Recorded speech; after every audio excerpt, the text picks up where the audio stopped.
Alright, welcome ladies and gentlemen to the Daytona International Speedway. This is the infield road course here tonight. It'll be interesting here. I got myself, Ron Piles, and Russ Martin Jr. joining me in the booth. Cameras tonight presented by Gourmet Track Cams, trackcams22.com. I want to thank them for supplying us some cameras here because nobody uses this configuration, and fortunately we have some camera sets tonight. So I want to welcome everybody aboard to the Racers Elite Network alongside Inside Harley Sports TV as well. And we're looking forward to bringing you guys this fantastic broadcast. Qualifying underway, 82 degrees, ambient air temperature 67% humidity, partly cloudy weather, 2-mile-an-hour wind gusts, and welcome, Russ, to Daytona. Yeah, man, I'm excited to be back here. I mean, I love this road course. I've run sports car stuff here all the time, run the Daytona 24-hour. Man, I like this road course, but not sure I would like it quite as much in this Gen 4 car, man. These guys are struggling just a little bit out there, and it's going to be a lot of fun to watch. There's going to be a lot of incident markers on the broadcast tonight, I'm sure. Yeah, most definitely. I got a few little tidbits for stuff of that nature to pop up, and action alerts, as we call it, and for drivers getting disqualified, which we shouldn't really see that, but not sure if we have an incident limit tonight, but the meatball flag, the black flag for cut tracks, drivers coming to pit road, and lead changes. The action alerts that we'll see tonight, and a lot of things going on behind the scenes. Drivers qualifying. We'll take a look at our point standings coming into tonight's racing action. Is Andrew Tefft, your current point leader for Chicken Coop Racing with 133 points. Cody Benelli with 121 points in second for LG Power Sports. Stephen Luttrell with 120 points in third. Alex Gates is fourth with 118 points for driving Extreme Inc. Alex Tefft is fifth with 116 points. Brandon Puffenbarger is 6th with 107 points. Joshua Norton is 7th with 105 points. Chris Stouffer and Kirby Wainscott tied at in 8th place with 102 points apiece. And Kyle Hess rounds out your top 10 with 101 points. If you wouldn't mind, you want to take us to the 11th to 20th? Yeah, Dennis Kagan currently sitting on 11th, 37 points out of the lead there. Timothy Eisman sitting 12th with 94. Good old Truth Oak sitting there in 13th, 1 point behind Timothy. Tied with Barry Nelson's teammate. Tied for 13th there with old Barry with 93. Troy Thomas sitting 14th with 90. Patrick Millette in 16th with 88. Terry Fennell with 84 sitting 17th. Aaron Rowland 18th with 81. Sitting 19th is Curtis Ecker with 63. And then Kensley Smith rounding out the top 20 with 62. I guess the points pretty tight here early in the season, and we'll look forward to that being even closer as we roll forward with the series. And a lot of different things going on, and one of the things tonight, the highlight, no cautions tonight, so it kind of is what it is as we go forth in tonight's racing action. Yeah, going back, touching on what you talked about earlier with the incident limit, I know there are incident limits here. Andrew raised them up. I think he gave an extra 4 here, so the incident cap's going to be 25 before DQ, and that may very well come into play tonight. I mean, from what I saw in practice, there were some guys really struggling. Certain parts of the corner, a lot of the infield, turn 1, the front stretch chicane, is not one right there. As you see the 46 going off track there, that's T1. That's going to be one of the problem areas, I think, tonight. Then we've got that front stretch chicane. We got the back stretch one, but it's not very often that we get the one on the front stretch. This is the NASCAR configuration of the Daytona road course that NASCAR ran on, I believe, last year. And other than this configuration with that front stretch chicane is not run. So I think that could also potentially be a problem area here tonight. Yeah, most definitely. You saw the lead change occur on the leaderboard. That was Chris Stouffer posting the fastest lap of qualifying with a 1 minute 56.367 second lap. Andrew Tefft right now second quick. Joshua Norton third quick. Kensley Smith right now fourth on the leaderboard, and Kyle Hess currently fifth. Is the roughest part of qualifying here tonight is any kind of X's that you get during your qualifying lap is going to pretty much mitigate your lap time for your qualifying effort, because they're afraid of maybe a falsely reported lap time of a cut track. So anything that could be taken where you took a shortcut or cut out part of the lap will give you an invalid qualifying lap time, and that little bit of shakiness we saw out of the 15 of Kinsley Smith potentially could have avoided his lap time as well as a scrubbing tire incident. That's the fun part about running the road courses is any kind of incident is going to negate a lap. And I mean, I know I've seen Truth Hoke out there for a few laps now trying to get his qualifying efforts in, and I don't think he's got a lap in yet. No, he doesn't. So guys seem to be having a little bit of issues even here during qualifying. So.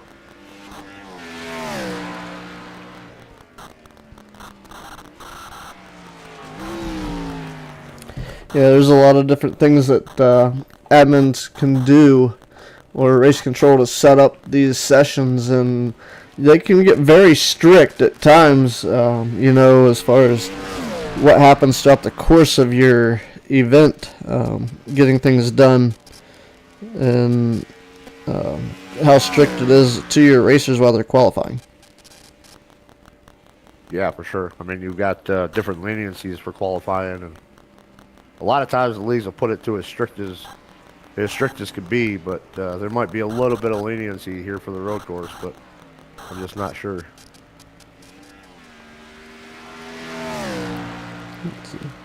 Yeah, right now Christopher still got the time to beat here, and we did see him have an issue live on the broadcast where he had overdrove, like you said, turn 1, and that was strictly just because he was trying to get everything he could out of that car. Yeah, just overdrove it a little bit there going into turn 1 and went way off track and probably gave him an off track or something like that, so that's going to negate his lap. Yeah, right now watching Curtis Ecker currently 5th quick. Go ahead.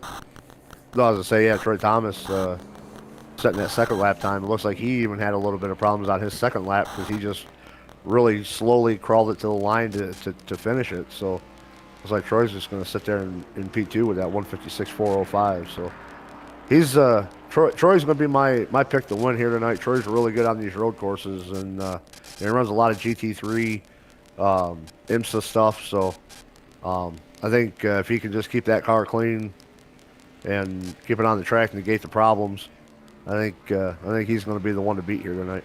You very well could have. I thank Latrell Racing for checking in on YouTube here, as he's just asked, is it over yet? And no, sir, unfortunately for you, it is just beginning, and we're going to be full of action here tonight. No cautions. Local yellows only for these for the road course, and interesting to see how it plays out tonight as drivers work the road course here at Daytona. Yeah, I turned some laps out there in practice, and this is definitely going to be an adventure here for 45 laps for these guys. I mean, throttle control is so important around here. There's a couple of spots where you can drop down into first gear to help rotate a corner better, but your corner exit, you cannot just mash the gas back there in first gear. You're just going to loop it. So throttle control is going to be a really big factor here. Your braking points, you've got to really focus up and make sure you hit your braking points right, because even if you overdrive your braking marker by even a few feet, it could mess your entire corner up. So a lot of focus, a lot of patience for the drivers here tonight, and we'll see who's got it the best. Yeah, Mr. Diplin, we're gonna go ahead and apologize on the stream for the stutters and the hops tonight. Daytona is a very demanding racetrack, and there's a lot of little intricacies that are gonna plague the broadcast with Daytona. So we'll work through it, and we should be okay. Yeah, for some reason, Daytona is one of the most taxing road courses on iRacing for any kind of event. So, unfortunately, something we're going to have to deal with here tonight, but we'll get through it, and it's going to be a fun one. Sure will. And we're looking at getting ready for our starting lineup here tonight. Is going to be an interesting show coming your way. It's 45 laps, I believe, was the distance. So we'll take a look here. DOL, please. I am an rolling hazard. Oh, that is funny. Welcome to my life. Ladies and gentlemen, welcome to the edge of your seats. The air is thick with anticipation. The engines are screaming for freedom here at the road course.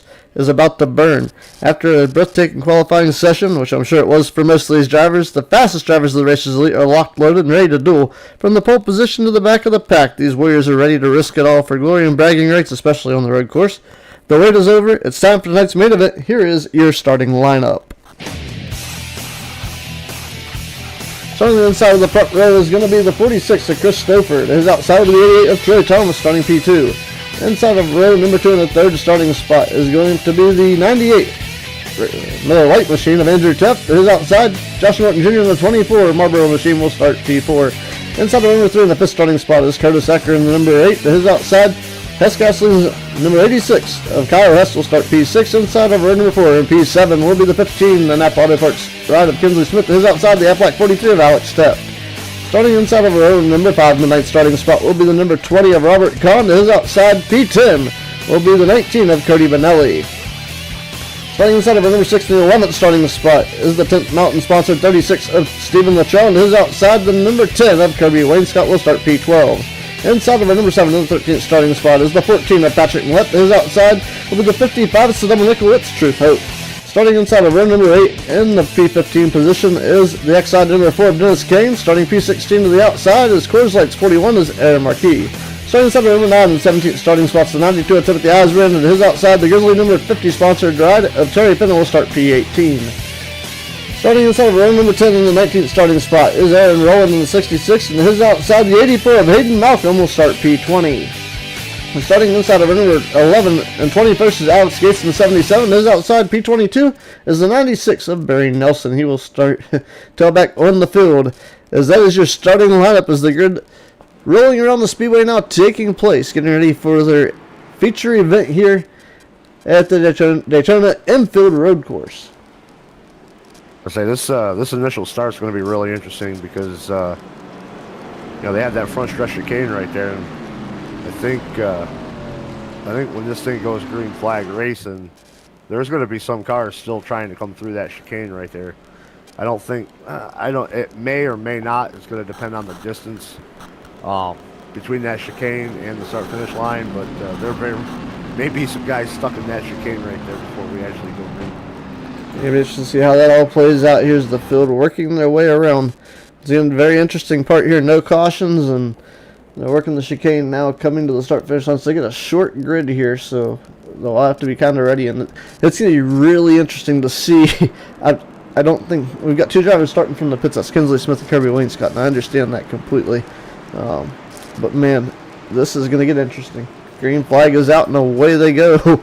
It's road course racing time at the Daytona Infield, and man, 22 cars. This is a little wild to see here.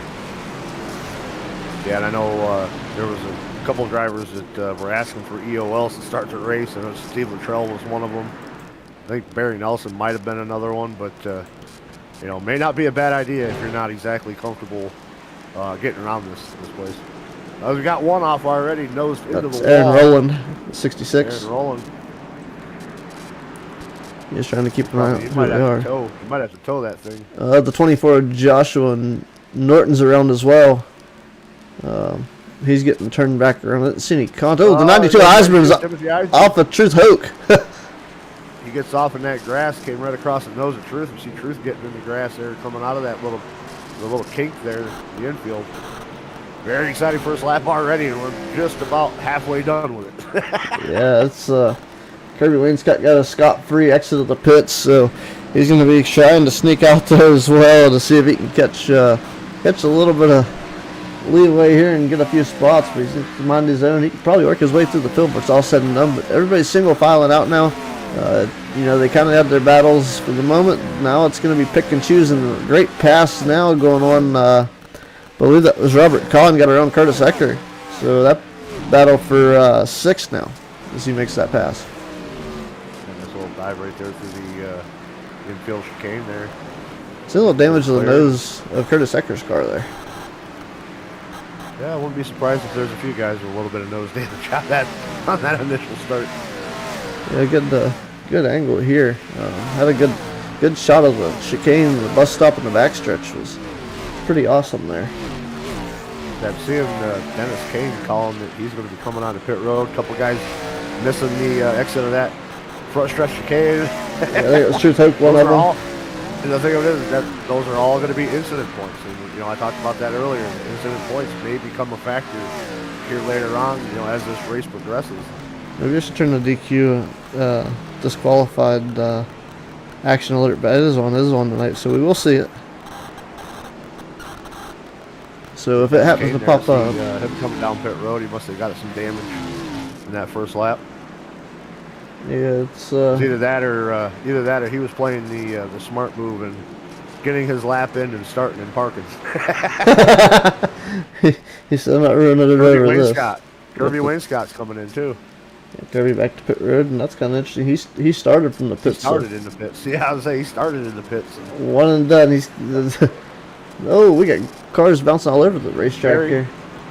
Good old Barry getting off track, thing with a little dirt. That's going to be something too. We're going to have to keep an eye on as this race goes on. Is every time somebody goes off track and brings those stone marbles back onto the racing surface, it is going to make the track surface slick for these cars driving over them. So it's going to make it just a little bit harder for these guys to be able to control their rides too. Yeah, they're just not going to be able to. Like you said, they're going to break traction a lot easier. It's not going to stay with them, so it's going to be interesting to see if they can hang on to these things. I say these guys have got everything going against them tonight. You know, you've got a road course with a super high horsepower old stock car, and you've got you know the trickiness that is Daytona road course. Skates over got a high track temp. I mean, the track temp here right now is sitting at 115 degrees. So it's a hot, slick Daytona, especially through that infield. And these guys have got everything going against them here tonight. Most definitely. It's not. I think Christopher's laid down at 157, 147. What a lap time to lay down here at the road course. Yeah, once these tires come in, I mean, I know Troy in practice had laid down like a 56, like a really low 56. So once these guys can settle in and get these tires warmed up and get a really good feel of their car, we can see these lap times getting better for some of the drivers.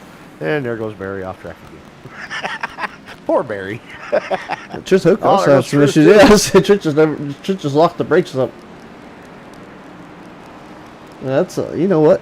I don't know how this is gonna play out. Well, let's I don't want to give away anybody's things here. Let's Randall, give me a number. What, random car number? Yeah. Go. What are we looking to go on board? You got it. Fun if we're gonna go on board. Mm-hmm. I was gonna say, let's take a lap with the 96 of Barry Nelson because he is having himself a time out there. Get out of my head. I was like, let's go on with Barry.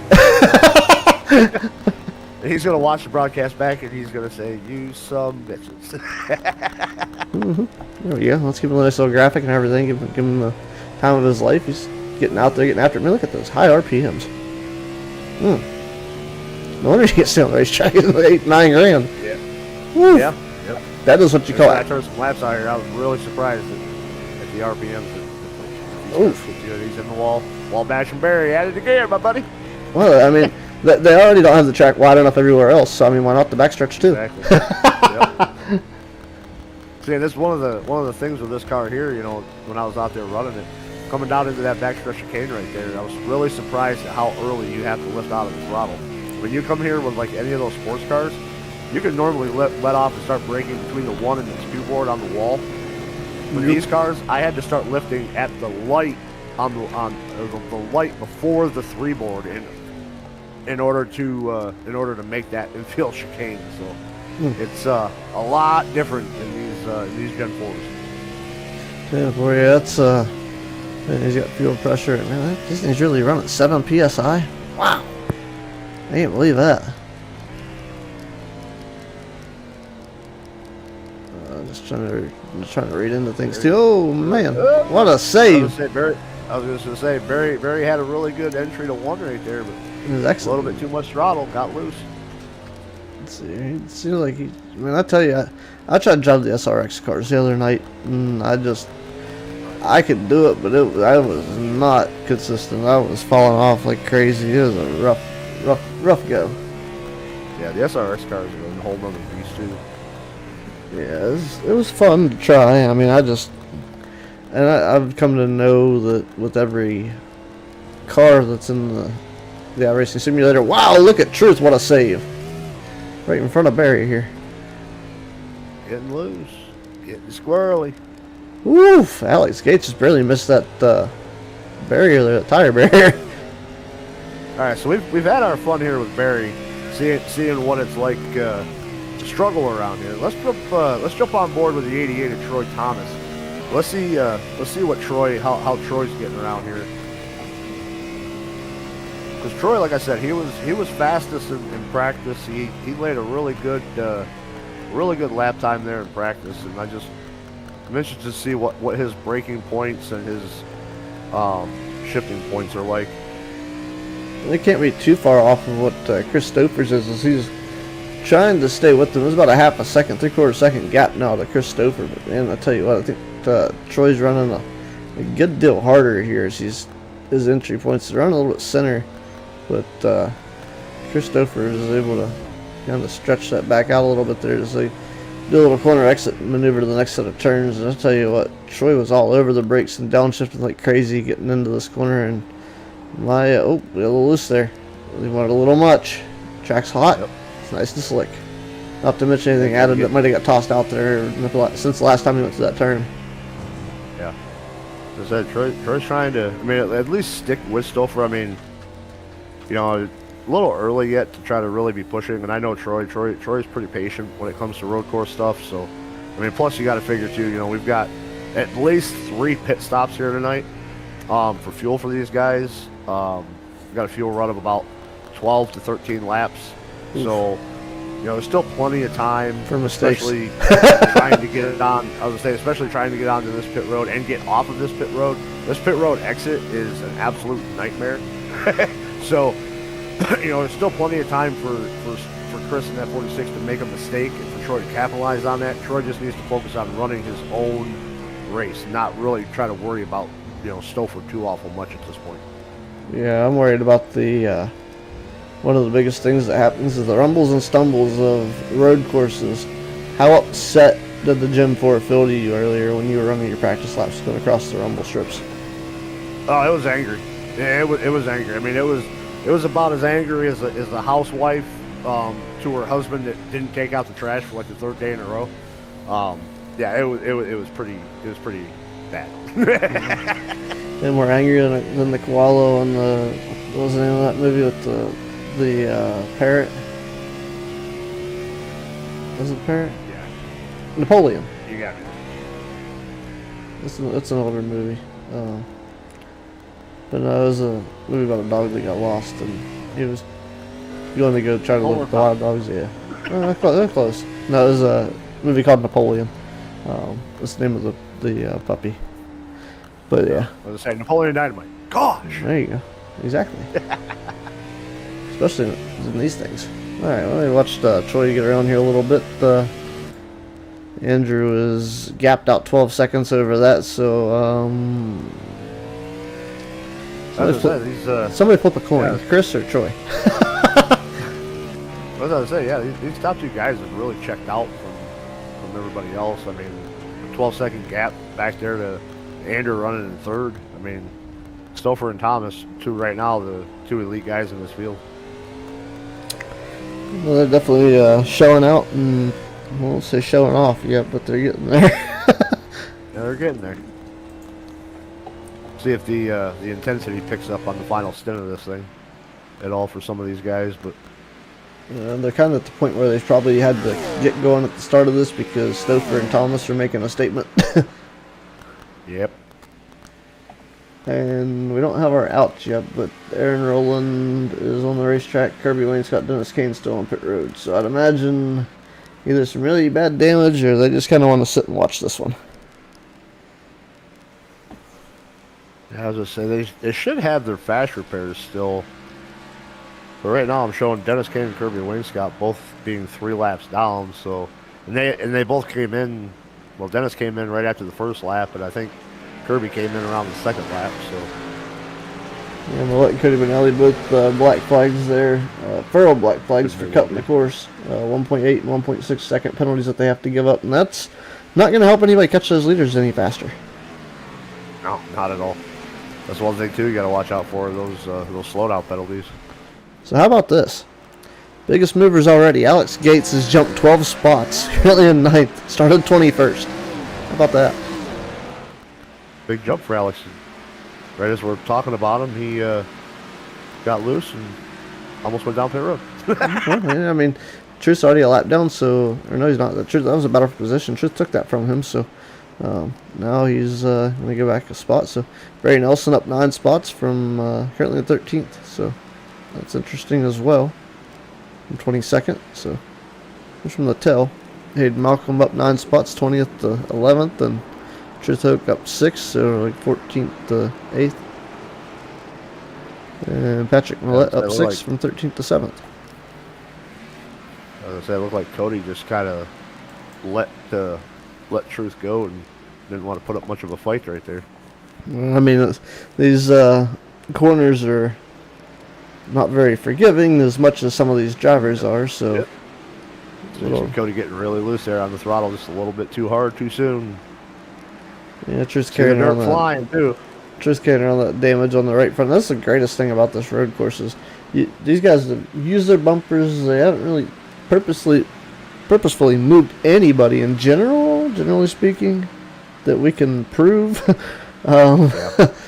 This might be the great place to get some aggression out.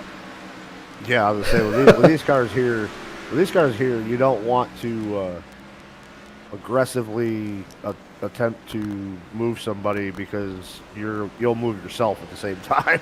Oh yeah, that's the finesse is getting real tonight. You can see the ride height differences through the chicane and the bus stop, and how detrimental or how technical it is to maneuver these corners, and how quickly you have to transfer the weight. And I don't want to say throw the car around, but that's just about what they're doing here. Yeah, that's pretty much what you have to do with these cars. You kind of really got to throw them around in the corners to get them to work right for you. But you just got to make sure you don't overstep that boundary of too much and end up ruining your day. Yeah, and an update on the 10 of Kirby Wayne Scott. He is now back to the trailer. Cody Benelli really missing that entry to turn 1. And almost took Truth Hope with him, but Truth able to avoid it. Yeah, you gotta, and you get it all the time on ovals. These darn mirror drivers, they drive so well out of these mirrors, but here you can avert and avoid incidents driving out of your mirror. Yeah, absolutely. But you still have to see past your nose. Yep. That's the key. Yeah, I mean you can definitely mirror drive here, but you can also hurt yourself just as much mirror driving as you can by not mirror driving. So You get that right. Just don't stick your nose in the mirror. Don't do your makeup. It's not the place, not the time. So Christopher, good commanding lead here. Troy Thomas currently 2nd. Andrew Teft is 3rd. Kyle Hess is 4th. Curtis Ecker 5th. Alex Teft is 6th. Patrick Millette 7th. 8th Truth Hoke. 9th Alex Gates are not at the top 10. Hayden Malcolm having a good run in that Apex Sim Racing number 84. yeah, so the one thing about this Ooh, we're gonna meatball flag for Dennis Kane. this type of a track is, I mean, if you can just keep your nose clean, keep it on the track, and stay out of trouble, you could have yourself a heck of a good day. Just by letting everybody else mess up their own days. So Timothy Osborne here said he crashed. I don't know if he just cut speed or what, but one thing I wanted to look at was what happened to the 4. The other 92 is going to go around here, so he did kind of crash. He did loop-de-loop, and he's celebrating. How about that? A little too hard on the throttle on the exit of that hairpin right there. Why did I get a meatball flag for Dennis Kane here? What did he do? What happened to the 4? He was sitting when he wasn't. He's sitting here and revving until he blew the motor. That's probably what happened, because he's been on pit road and he probably just didn't shut the car off, and it just kind of probably hand grenaded. Either that or he was towing and I finally gave him the meatball. Because I've done that plenty of times where I've come down onto pit road, left my, during like a practice session or something like that, left my rig, gone to the bathroom, got something to drink, come back 5-6 minutes later, and that motor's gone. Well, he forgot that he put a egg under the gas pedal and a cinder brick on the throttle as well. So Yeah, I was just gonna say, you got a battle going on for the lead right here. Troy Thomas is closed right up on the back bumper of Christopher there at that 46. yeah, things gonna get a little interesting here as we go forward. And this one is, like you said, Troy Thomas catching up there is. I think Osborne just drove straight through that. He did. He's giving up on the bus stop. I was gonna say that's gonna be a slowdown there. He's broke. That's Yeah, a tow. Yeah, he's done. Pretty sure. We'll see if he comes back out. Dennis Kane with the meatball. Let's see, I don't see one for Osborne yet, but he was definitely he's moving again. He did actually perform the slowdown, so he was doing that to play his part. So we should be seeing the first round of pit stops coming here in about 2 to 3 more laps. So could be interesting here. See what these guys are going to do for tire strategy. I know tires might be a thing that these guys are going to want to take each pit stop that they make here. As we see Troy trying to peek a nose in there on Christopher, not able to quite get it in there. But I think tires are something that these guys are going to want to maximize on every one of their pit stops here tonight. So That was weird. pass for the lead for Cody Manelli because he overshot completely turn 1. That was funny. Wow, even the sim got confused. Overshot the entry to turn 1. Almost made it all the way to the exit of the infield section, past Christopher over there, and it triggered it as a pass for the lead. That's funny. Wow. That's the sim just. iRacing, have you been drinking tonight? At least for Cody's sake, he flipped the script, turned it back around, and made sure that he did get turn 1, so that he didn't get a Big penalty. like a 3-minute slowdown. Yeah, no kidding. That was he was coming out. He was coming out of left field. I mean, if he's that mad at Chris, don't you think he just went to his house and beat him up? Probably would have been closer. House call. They probably would have. Yeah, a house call. Yeah, Kirby Wainscott still the only driver out of this race with 1 lap complete. So everybody else still rolling along here. We're not sure about Dennis Kane. What's going on with the Ford machine at the moment, but man, if I was him, I'd try to get back out there and at least run another lap. You can take that spot from Kirby, and it makes me wonder. Matters. It does, but is there also a drop race, because this could be the one? No, we don't do drop races here at Races Elite. So especially with the New format.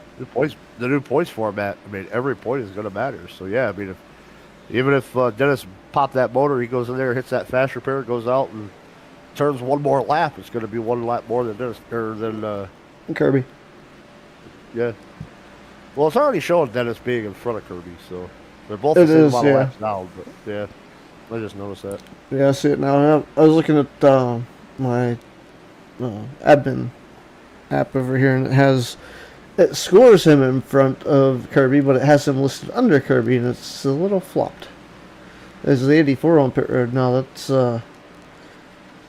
Hayden Malcolm coming down for his stop here on lap 10. So short pit for the 84. I want to make sure he can make it, because I'm pretty sure that iRacing's fuel mileage might be a little off here. Oh, a mistake there about Troy Thomas. So he's going to have to gather it back up. Loose.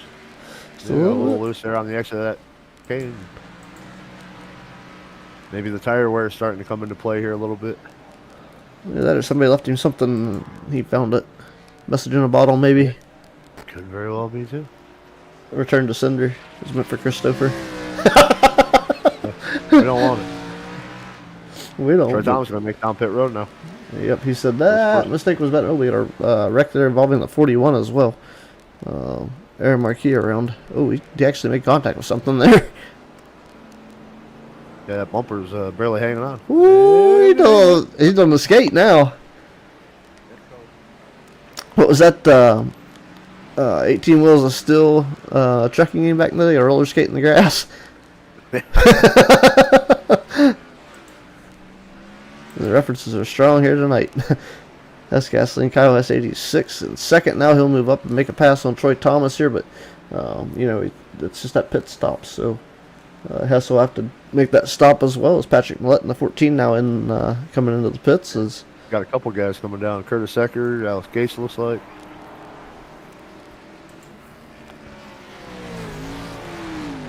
let's see. Yeah, keep an eye on pit road here currently. You'll get a little bit of touch of the front stretch and keep an eye on the track map here and see if we get any incidents around the racing surface that may be worth noting. It's like the 66 Aaron Rowland having issues in the bus stop. 66 having problems again. You got it turned around. Manelli off track. What are you going to hang on to it though? I tell you what, There. I'd hate to see the bill that these guys are about to send Daytona for cutting the grass today. Yeah. It was it $200,000 for tearing up the front stretch?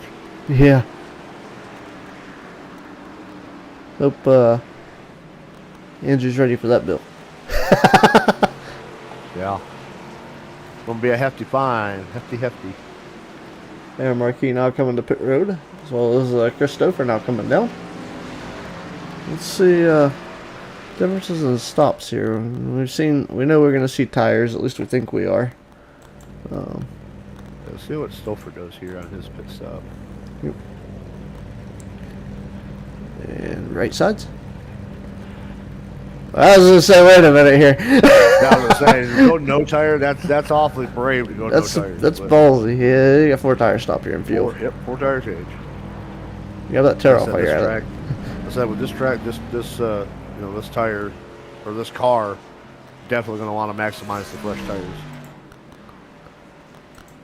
Gonna be really close for Troy getting up ahead of 2 Chris 1/4. Gonna be Yeah. close. Oh, no! Woo! He just straight up shoved an Aaron Marquis on pit exit because he didn't want to lose the lead to Troy. And he lost it anyway. He lost it anyway. Oh, man. Oh, wow. Woo! How bad do you need it? 41 was exiting a lot slower than Chris wanted, and he said, just get out the way, son. Yep. Man, I tell you what, kickoff is complete and the game's underway. That's worse than the comedian putting a chihuahua, I tell you what. Oh. That was a move of pure impatience because, you know, like I said, he coming out, he saw that 88 was coming. He wanted to get out in front of the 88, but that man, Ooh. I don't know what else to say, honestly. That was just he just flat drove through the 41 to get out of pit road. The cameras are in the right spot, but I don't know if it's being reviewed. That could be him. That could be the fact that I don't know if they just that's on race control.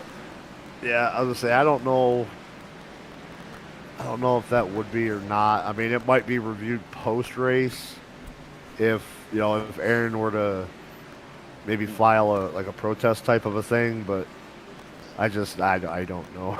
I don't know that it's really worth it. I mean, but at the same time, it's almost letting the fast guys just run over whoever they want. So, yeah. I mean, look at I'm looking at this now. But did you see in that frame there, the 46 when he came to that corner? It was like turn 1. I'm sure it's turn 1. Anyway, so what I was looking at was look at the glow of the brake rotor inside that wheel. Oh yeah, they are hot. They glow bright. Yeah, the angle that we have just goes right through the spokes of the wheels, and Yep. it's just wow. Them things they're cooling off right now, but man, he's about to heat it up again. Let's see if we get a good. We're a little far away now, but it still might just glow. But that corner there was not quite as hot as we got a meatball for Aaron Rowland now in the 66. And They I'm also not saw sure. Kinsley Smith picking up a black flag there. Not sure if that was a pit road black flag or if he maybe reached a drive-through incident limit. Aaron Rowland got his meatball cleared. That was a damage. Kinsley Smith's black flag was a either a exiting unsafe exit pit road or a speeding on pit road penalty or post pit stop speeding. Are the reasons for those. And whoa, And here's the battle for the lead. Yeah, Troy, just a little bit of a mistake through that chicane right there. For what? Sorry, Alex. I almost hit Curtis. Things are a little tighter on the racetrack. Yeah. And Bray Nelson also being scored out of this event, according to this. Unless he's on pit road. Hang on. Barry Nelson just leaving pit road. Okay. Nope, still in this. I saw an out. I was like, that's not right. I didn't mean to do that. I got loose. I almost hit Curtis. I don't hit Curtis. He didn't hit you. It's not very nice. This one. This out. Aaron Rowland. Listening to these guys in chat and not realizing there's more than one Alex in the race. Yep, Alex Tuft and Alex Gates. And, you know, it's kind of crazy. There are two Aarons as well. Yeah. Yep. So, Aaron Marquis and Aaron Rowland. Josh Norton going for a ride with the 84. Hayden Malcolm going through that chicane right there. Not sure what prompted that. Caught it right at the end of it. yeah, it's quite interesting here. Somebody in the chat was trying to turn my mic down. I realized it was turned up. It's a mix. Apparently, you know how to use your volume slider. Most people join the race and then they tell me they can't hear me, so I turn me up and they don't adjust their volume. So, my apologies that we were a little high.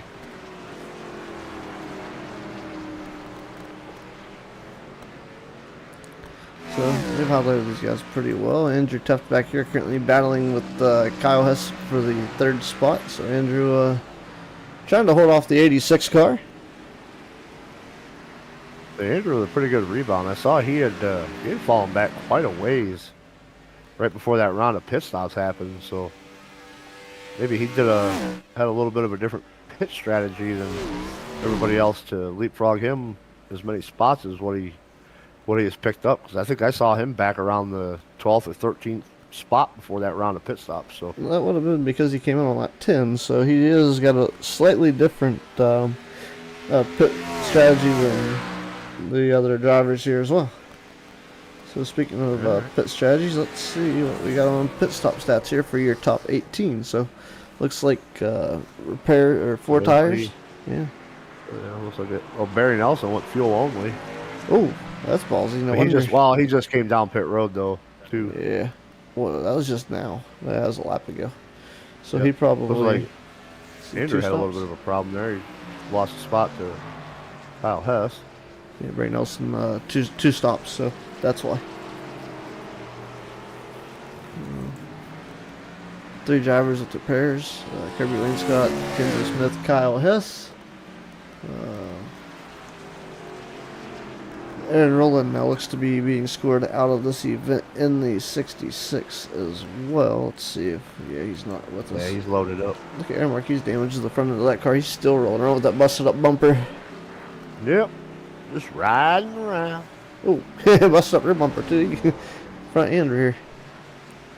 That right there. All he's got to do is just clip one of those curbs around there somewhere, hit one of them turtles out there, and just rip that bumper clear off and get a little bit better arrow. That's that right there is what I call a parking lot party.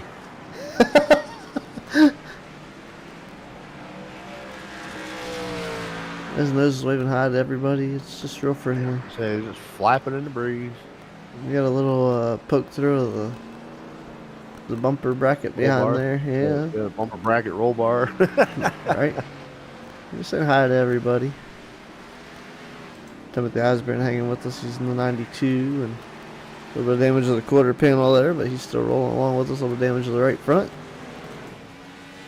Stephen Luttrell, just as clean as can be. 10th Mountain Ford sponsored 36, and the antisocial sponsored all in there tonight. That's apparently a antisocial Wednesday. Yeah. Oh, Terry off through the second hairpin there. Coming back, Hit the wall, got it saved. Didn't hit anything, so just gonna bring a little bit of grass and mud back on the track with him. He's gonna try not to let that shake him up any. Back to it. Don't want to break his confidence. He's gonna allow Barry Nelson to sneak by for position. Changes his entry and exit of the corner. Is they're gonna do it. The 96 and the 50 doing the do-si-do here. Barry. Let's let the Cotton Eye Joe.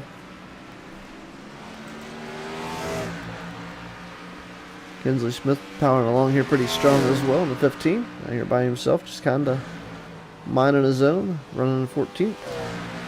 NASCAR on the lead lap. And Hayden Malcolm and Josh Norton Jr. battle for position here as Malcolm trying to separate himself from that Apex Sim Racing sponsored Chevrolet away from the Marlboro Chevrolet of Joshua Norton. Part of me sitting here wishing that I was out there with these guys, but then the other part of me is glad I'm sitting up here with you. There's a lot of different things going on around here. It's like the 24. Hey, Alex Teff got a ton of damage right there. See, he's got a wheel off kilter and everything. He's taking the Christopher approach. Excuse me, coming through. Yep, beep beep. Cody Minelli pretty clean here in the race of 19. Currently in your top 10.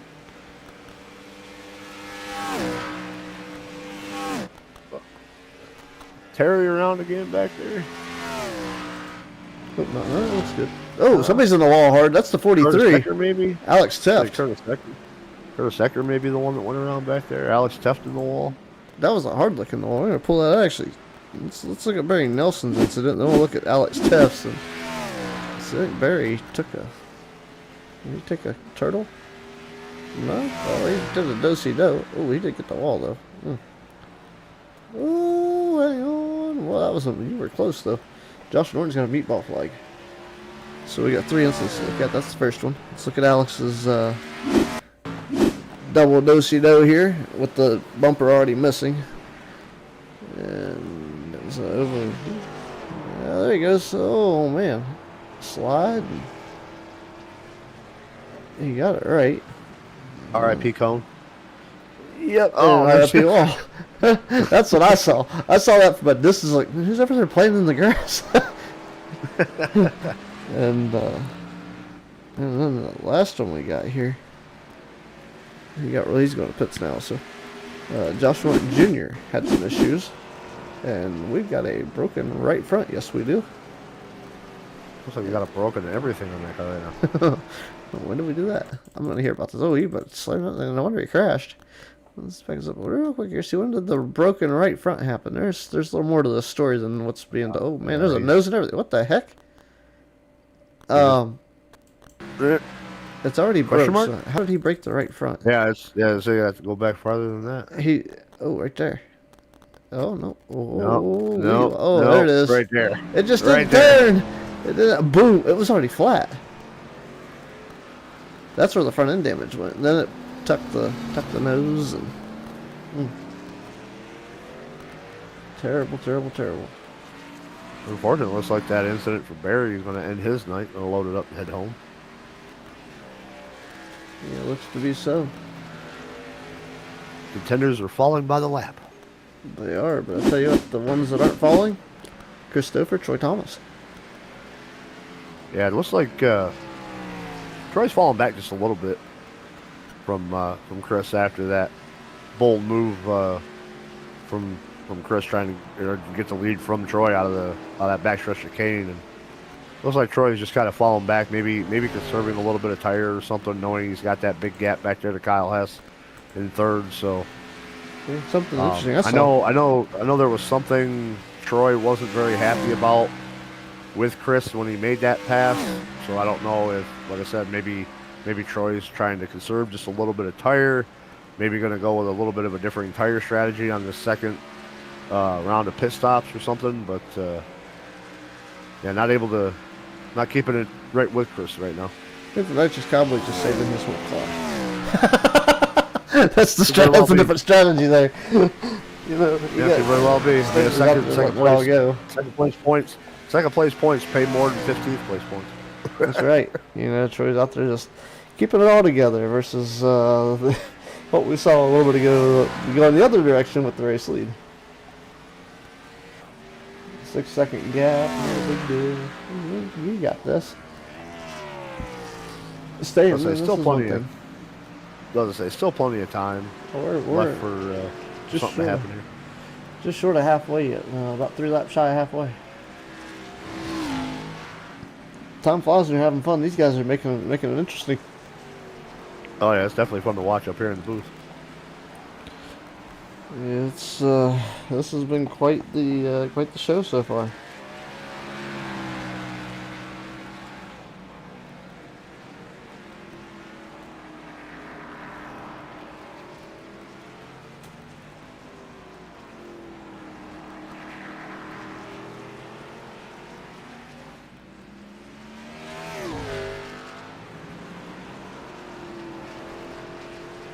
I'm just kind of looking around right now. I'm not a little bit of whoa! Almost had a little incident right there on that front stretch there.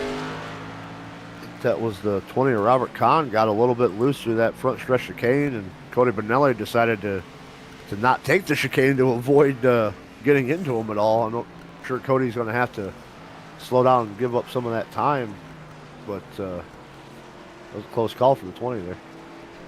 Yeah, it was interesting seeing how they handle these corners.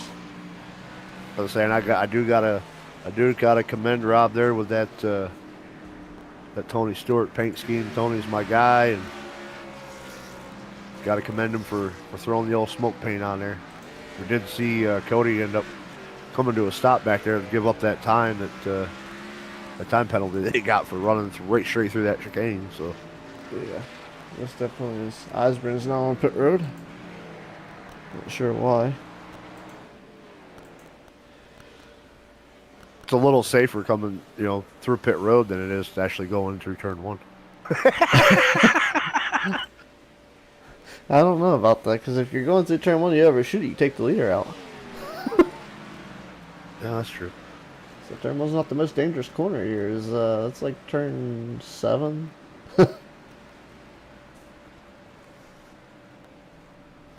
Say Christopher's still pulling this lead out up to almost a 10-second now, 9.5-second lead over Troy Thomas.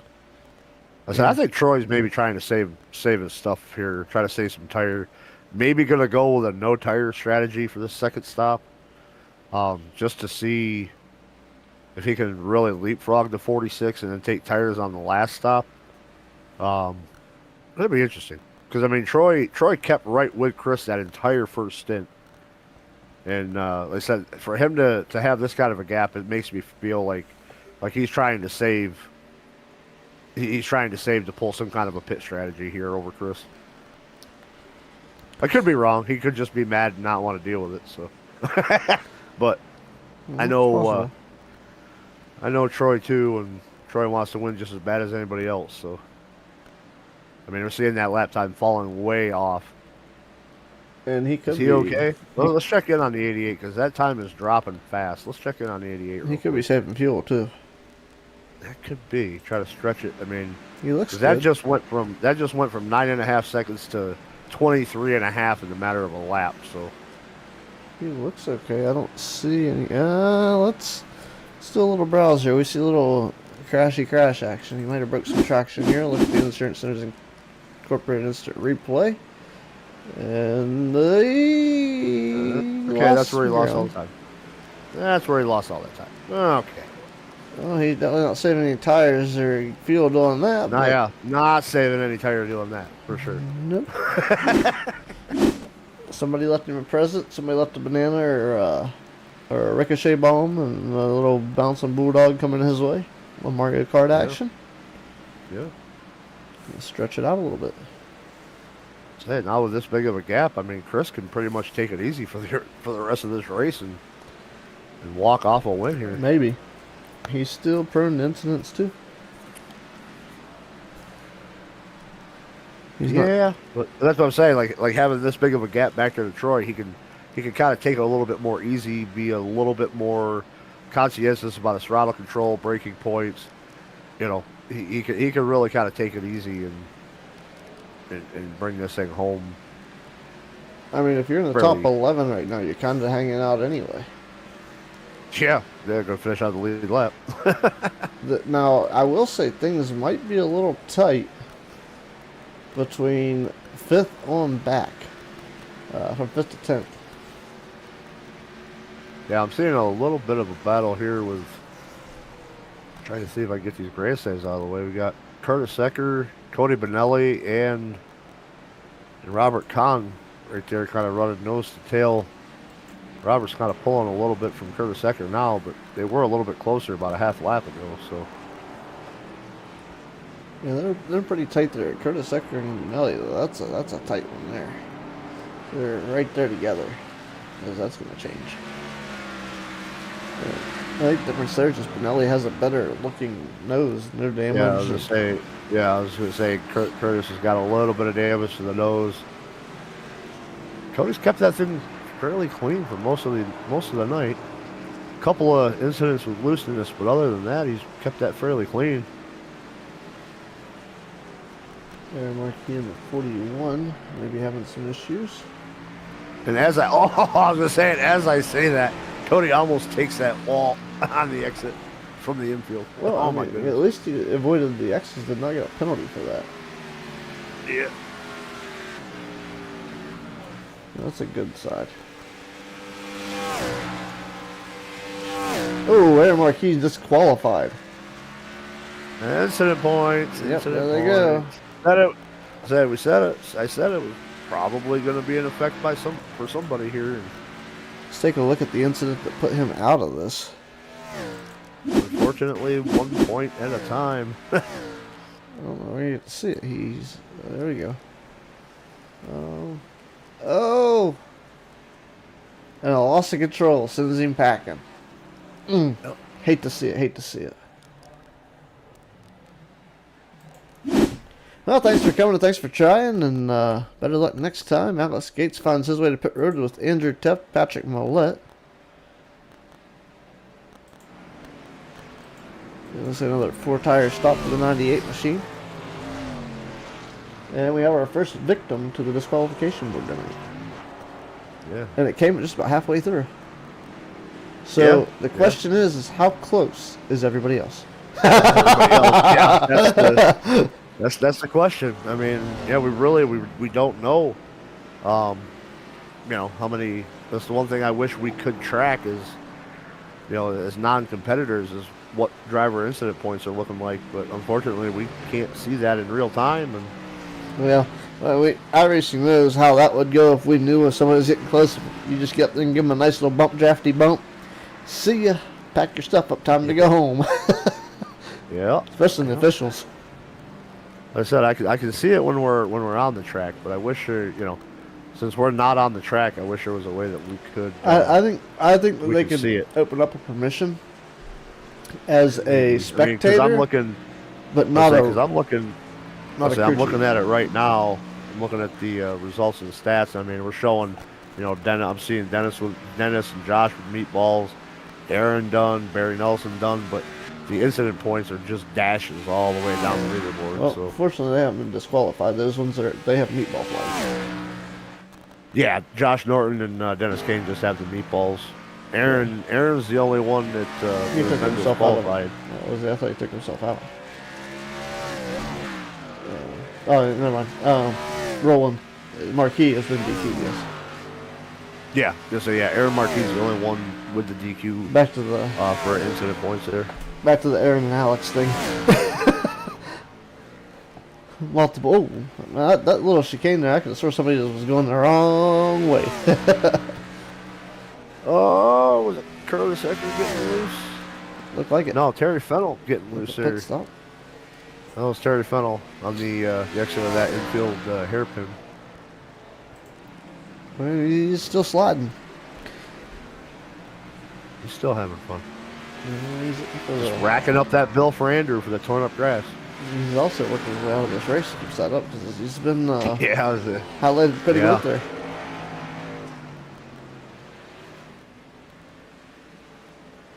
Chris Stouffer to pit road, race leader. Let's see. Do we have a repeat from last time? Actually, that's kind of a bummer because a couple of those incident points weren't Aaron Marquis' fault. Yeah, you got at least 4 of them from Chris Stouffer, I believe. He got sent like the mail. he got licked, postage stamped. He licked the postage stamp and put out in the mail. Yeah, I mean, if he didn't get shunted by our race leader there, He still might be he here. could go off track. He could have went off track 4 more times before getting DQ'd. Maybe. It's very possible here. That was one heck of a hook there for that turn one coming off the pits. I would. Hello, wall. Yeah.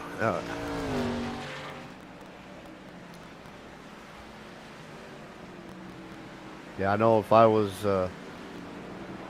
Aaron, man, I would not have been very pleased with Chris for that one. I mean, I understand he's fighting for the lead, but you just can't drive straight through somebody coming off a pit road just to hold on to your position. I mean, that's just not right.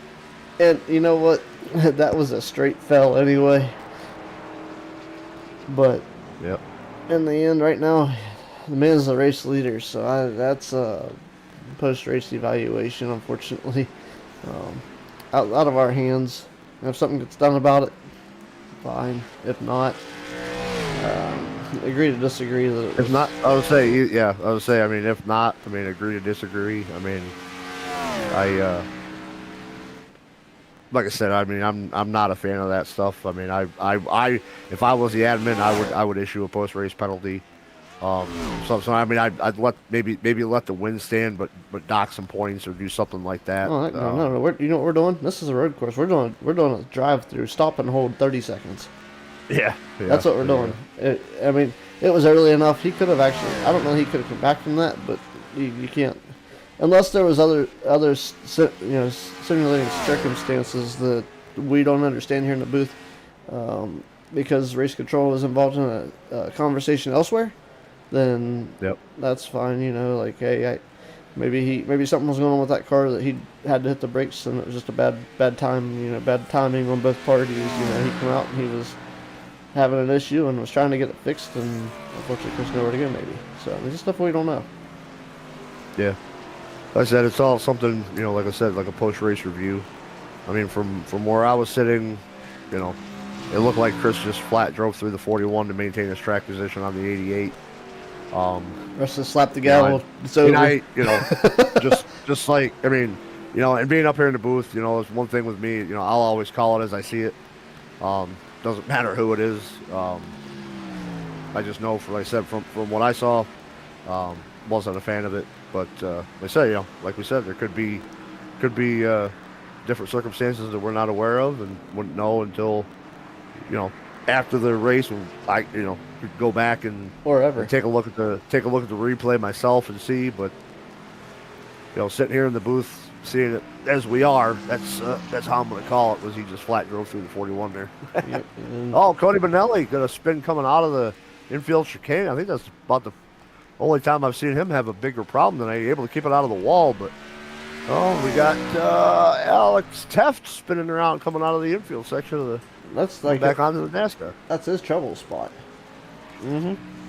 And I was really going to say that I think that was going to be one of the big trouble spots, just because of that transition from the flat from the infield back to the banking on the onto the track or the oval. So yeah, a lot of the things we said tonight. I was gonna say, I mean, seeing Troy Thomas have the issue there, just surprised we haven't seen more of an issue there. But yeah, I mean that's about the first, I think, one of the first major incidents I've seen Cody get into tonight. Other than that, been fairly clean all night. Yeah, it goes back to talking about other things. Know your rules to go to the races in different leagues. A lot of the local tracks around here, they say, we do a no stop rule for our cautions. So if the caution comes out and you're the reason for it, but you spin and drive away and somebody else is sitting, you don't get called for the caution. But and one of the really big win guys around here, he was leading and a lap car got in his road and he just straight up went in the corner and moved him, and he wasn't very happy when he got told that he had to go to the tail. Yeah, I mean it's Major I stuff. mean every place is different, and Oof. Alex Gates ever shot the braking point there and scuffed tires up a little bit, slid the brakes. but yeah, I mean every league runs things different, and it's to each his own. But the rules don't, the rules aren't always the same as what our feelings are. So it is what it is.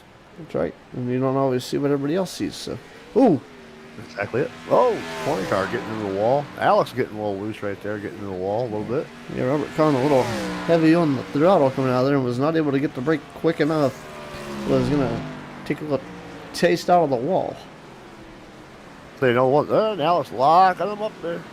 I said the one thing I was just thinking about too was Robert Cotton running that little Tony Stewart pace scheme is. I wonder, back in the heyday of Tony's tenure in NASCAR, he was always one of the dominant drivers you see at the road courses. Right Oh, there, yeah. Watkins Glen, all that. I wonder how Tony would fare running this car around this road course if this was a race that was ran back in the day when he was here. I'm sure he would have had a hell of a lot of fun out here. There's some strings to be pulled and to see if we get him to show up to Racers Elite. And I think half the guys in here would crap their pants if he showed up to race. Yeah. Like, what? I mean, we've had our run-ins, the greats of NASCAR and the World of Outlaws and Lucas Oil Series and your local weekly weekend heroes at the racetrack. But to see somebody, to get in races with somebody of that caliber and skill level, to come in here and race with a group like this, and I'm not knocking Racers Elite by any means, and I'm not going to. What I'm saying is the skill level is Kinsley Smith catches a turtle, and we're going for a spin Alex. cycle. Alex spins himself and looked like trying to whoa up to try to avoid running into Kensley. He just gave up a free spot. I hope he brought his receipt. Follow the leader. Oh, Monkey Kinsley see, monkey will do it do, again. Kensley. And Alex is not going to spin this time, so we're going to wash some clothes here and do a little drying cycle. And hopefully we can dry that up here. They have 18 laps to go. But yeah, like I said, it kind of makes me wonder, if NASCAR ran this road course back in the Gen 4 era, would Tony have been as good here as he was at, say, Watkins Glen, Sonoma? 'Cause, I mean, Tony's won everything at Daytona except for the Daytona 500, and it makes me wonder if he could pick up a win at the Daytona road course. Yeah, I mean, it's not even really over yet. The guys still out there racing different variations of cars, and Oh yeah. there's- Came back this year to run the trucks, and I was happy to see that, even though he got wrecked out. But Yeah. it was good to see him come back, and maybe his I still chase follow for- him with the NHRA stuff. Maybe his chase for the 500's not over yet. Maybe he's still conditioning and may even come back to try to do that yet.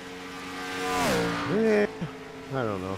It's I don't know not if Tony would come back, because I don't know if Tony would come back with the Gen 7 with that next gen. I mean, I don't think he would come back to Cup, not with that next gen. I can see him doing the trucks or something like that again, but I don't think he'd come back with a whole new a whole new Cup Series car like that he's completely unfamiliar with. The trucks themselves really haven't changed over all the years. They've tweaked and done a little bit, but not as drastic as what the Cup cars have. So a little easier for him to hop back into a truck than it would be for him to try to jump into one of these new next-gen cars. Well, the fact that it's Daytona and a lot of, not really a whole lot of, it's more focus and be able to trust somebody to tell you what's going on around you than it is for you to see it. Yeah, nowadays there aren't many people out there I think Tony could trust. So I'm right there with you on that. There's a very select few, so I don't see him getting I'll tell you what, back though, into it. it would be really interesting for me to see what it would be like having Tony on the track with who I consider to be one of the newer age Tony Stewarts and Carson Hocevar. Yeah, that's true. I mean, there's a lot of people that don't like Carson Hocevar. I like Carson Hocevar. I do too. He's at a race. His driving style, it reminds me a lot of Tony's driving style early in his career. Super aggressive, pissing people off. That's what Tony did, and that's what Carson's doing. And I'm seeing a lot of old school Tony Stewart in Carson Hocevar, and I'm growing to like Carson Hocevar a lot. And I haven't had a favorite driver per se since Tony retired and left NASCAR, but I think Carson is going to be the one that I'm going to be following the most, because I see a lot of Tony in Carson, and there's no doubt in my mind that Carson's going to find victory lane very soon, this season. Maybe. I mean, he keeps racing as hard as he is. He's definitely got a shot at it, but he's got to also remember that car only handles so much before it gives up as well. Yeah. So, I mean, I watched Carson race at the Dome in the late models, and he was definitely a class act, and it hasn't stopped. I think he carried some of the Dome mentality back to NASCAR, and it doesn't work out that way. Yeah, exactly. But he's phenomenal guy, great character and attitude. Love Carson, just what he's about. Man, locking up the brakes again, Alex Gates and the 20 of Robert Kahn. But Christopher, man, out in front 22 and a quarter seconds over Troy Thomas, Nitrous Cowboy, that 88 machine, still pedaling along and trying to stay with it here.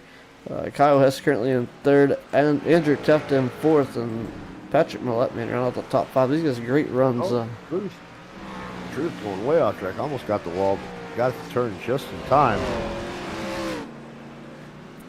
He's got a little bit of damage to the right front there, and he may have turned that right front tire into that bumper, and it may have just seen the late model world. We get them floppers, little plastic, huge plastic pieces on the nose, and one of those rolls under and uses off control of the steering. So I wonder if maybe something similar to that happened in the 55 as he's taking the shortcut to the grass. And he's gonna.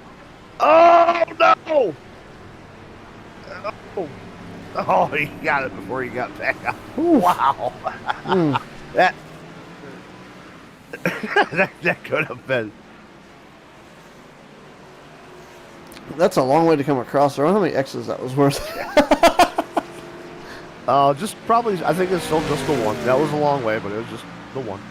Man, that was a 2.7 second slow. Alex Tefta had an 8.6 second one. Curtis Eckler had a 28.6 second one. Man, those things are adding up. All these guys are really starting to get tired of some of these. 38.4 seconds before that. Wow.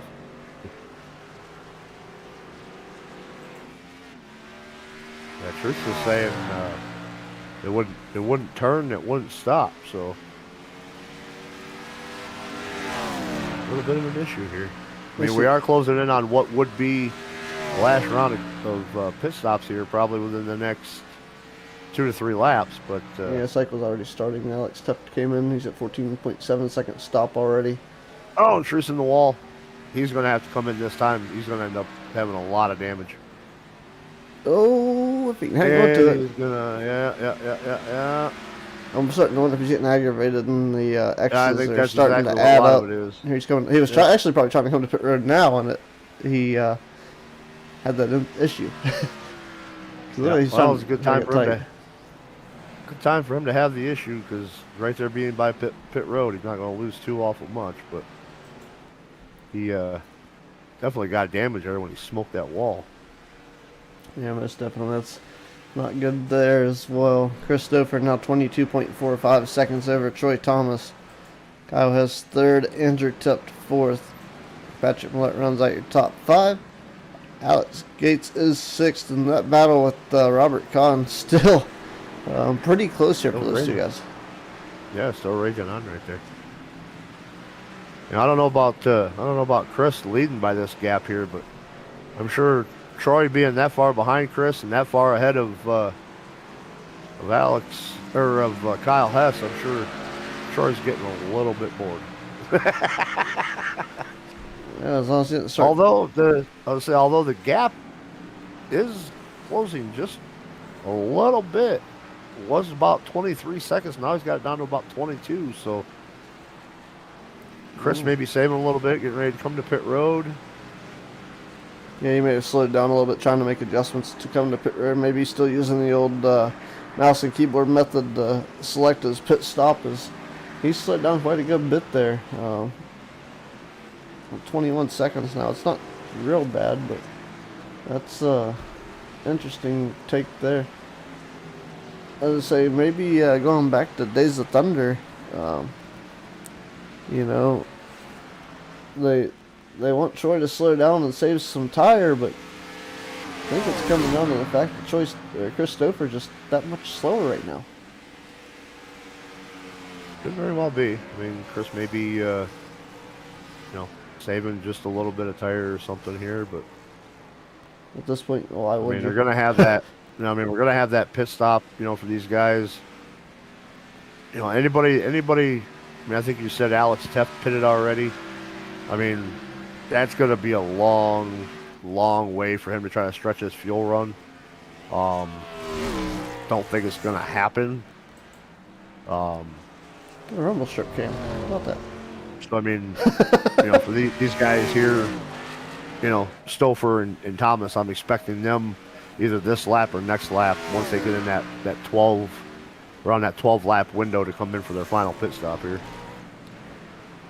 Yeah, it's I don't know. I mean, it's just something else to see these guys maneuvering around this road course the way that they do. And I tell you what, I'd have wrecked already. I'd have incident pointed out. Show's over. Yeah, I'd probably still be going, but I'm not sure where I'd say I would put myself, but definitely wouldn't be up there. I mean, maybe top 5, possibly. 'Cause I really think the biggest thing here is just, being smooth and consistent. I mean, you don't have to be super fast to get yourself a decent finish here tonight. I think I'd be It's just about keeping your car clean, keeping it on the track, minimizing the incidents, and very easy to walk out of here with a top 10, top 8. Well, that being said, we're going to take a side-by-side mid to post-race momentary break and pay some bills. We'll keep you guys with the oncoming action and one of the green screens coming. And we'll be back and ready to the end. Are you hungry? We have the cure. From our original pepperoni and cheese to our specialty pizzas, strombolis, and calzones. We have flavored chicken wings and other fried menu things. We have something for everyone. We also have beverages for those over 21. Enjoy a cold alcoholic beverage today. Are you hungry? We have the cure. Matt's Pizza Shop, 402 Church Street, Newburgh, West Virginia. Dine-in or takeout, open Wednesday through Sunday, hours vary. Does your heart pump nitro? Do you like to put your ride to the test? Well, then you're our kind of driver. The performance oils, lubricants, and industrial fluids from Nitro Lubricants help you get the most from your vehicle's engine. And our line of appearance products will keep your vehicle looking as smooth as it runs. If you want extreme performance, it's nitro or nothing. Shop our products at nitrolubricants.com. Nitro Lubricants, extreme performance.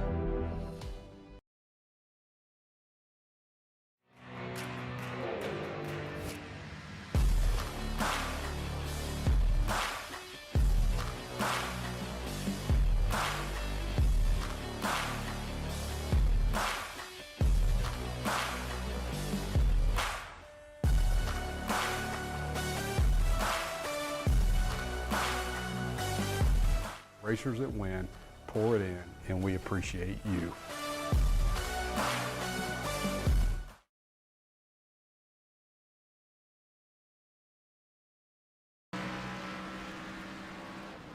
Alrighty, welcome back to the Daytona International Speedway on the infield road course where Christopher has been large and in charge.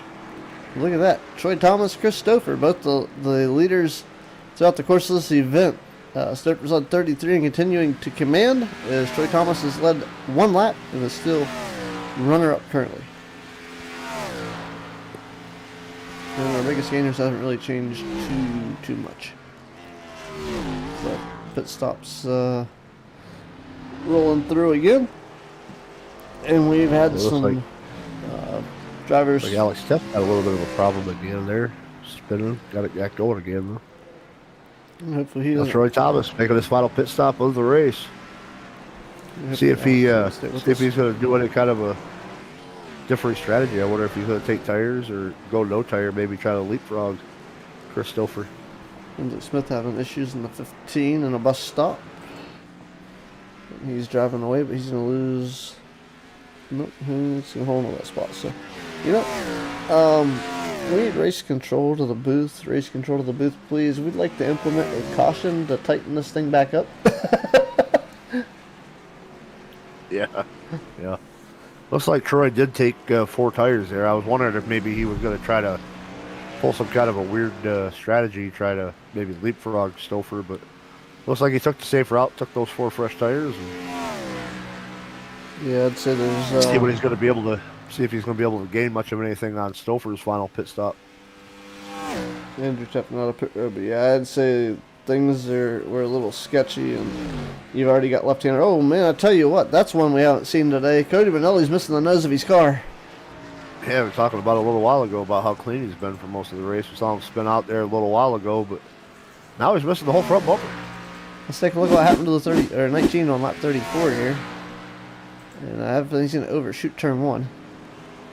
Which he's done. Oh no, that is not what happened there. Oh crap. Yeah, he overshot turn 1 right there. Yep. Ball. And there it goes. Seen him overshoot that a couple of times today, and there goes the ball. That time he paid the price a little more. Yeah. All right, Christopher on pit road. We'll see what kind of a no brainers of 4 gap, tires and fuel. He's got he's 50 gonna seconds. maintain. So yeah, we'll see what kind of a gap he's going to be able to maintain over Troy Thomas here. 10 laps to go. Troy got that gap down to about 19 seconds before he came down pit road. Definitely right sides here. There's the 4 tire stop. That's almost half to here. He's down on the way. Troy Thomas still 51 seconds back. Not going to be able to close much here, I don't believe. Because looks like... Yeah, I think we got to... This being a road course, I think we got to give it a lap to fully update. Yeah, he's... I don't think he's quite 50 seconds ahead of him. Let's see. No, it's dropping really quick. It's still updating. It takes a bit here. He's still right around. Right up, yeah, I was saying, looks like right about where he was when he came down pit road. Maybe a little bit better. That is. But it's still tracking a little bit better here. Yeah, he's a couple of corners ahead. It's still going to be about 12 to 15 seconds minimum. We'll see. I mean, 10 to go here. Chris has still got to be smooth and consistent for another 10 laps here to make sure that this trophy comes home with him tonight. It was definitely. It's had a couple more drivers get multiple laps down here, so Alex Gates, the first driver on the lead lap, in the 8th position. Looks like that gap's gonna. Looks like it's gonna even out here right about 17.7 seconds for Christopher over Troy Thomas. So, well, like Troy able to pick up about another 2 seconds on pit road there. So, Troy having a pretty good stop, but just gonna need a little bit of extra help on Christopher to put himself back in there, give himself a chance to get back in this thing. Well, the inevitable is out of the question. 41 of Aaron Marquez that come out and send utter revenge on Chris Stouffer because he's not allowed to be part of this race per race control. Yeah. So that's not going to be an outcome here tonight. So we'll see if we can. Does Aaron have any teammates in the race? Well, that's something we can actually check in on. Let's Aaron Marquis. Let's see, what kind of teammates do we have in the race here? Team roster shows. Oh my goodness, we got quite a few. Christopher's one of them. Actually, you know what? I would say quite a few, but these are all individual representatives. I think those are all individual. None of these drivers have any teammates out there, so no wonder they were out to get each other.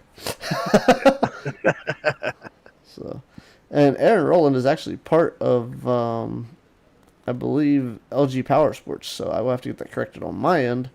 But I think that's kind of one of the different things.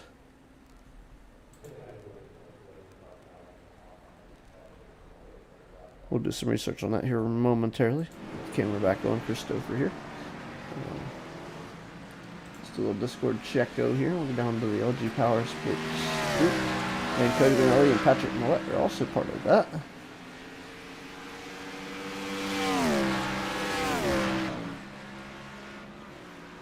I was gonna say, I know for sure that Troy's got some teammates out there, so maybe he needs to bring up them teammates and hey, hold that 46 up there for me for a little bit.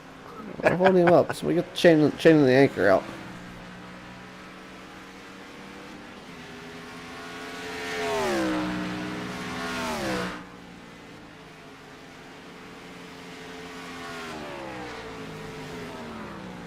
So right now Alex Gates is up 15 spots to 6th. So that's the biggest gainer here. Your hard charger as of right now. I'm saying still right there, P6 is going to be the last car on the lead lap now. 7th of Con at 20 just got lapped by our leader Christopher. So top 6 cars, the only ones on the lead lap right now. 40 Raceware sponsored Chevrolet. Stouffer's been on a roll here tonight, and been consistent all night long. Been on a rail. Oh, disqualified Timothy Eisbrand. Let's go see. Put the 92 out. There's our second one. Take a look here. What put out Timothy Eisbrand as he comes across the straight. Maybe a shot turn 1, it looks like. Oh, yeah. Went to turn and nothing. He's got the wall. Pink. See ya. Yep. Oh, if he wouldn't have dosey-doed, maybe. He capped the wall? I was going to say, yeah. So that didn't get it to him. Did he go off again up here? Let's see here. That wasn't the incident that DQ'd him. Nope.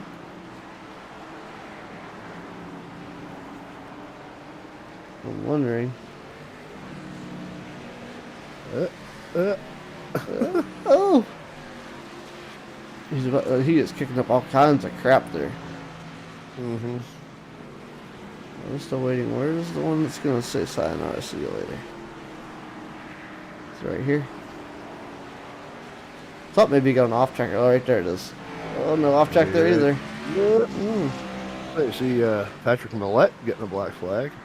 Yeah, let's see, what was that for? That is still trying to see what. Still trying to see what got Timothy Eisman DQ'd here. Yeah, we rolled back quite a ways here. It's yeah, it was almost an entire lap so far. Yeah, it just makes you wonder what exactly happened to him. Nope. I thought he brushed the wall. That was awful close. He brushed the wall, but.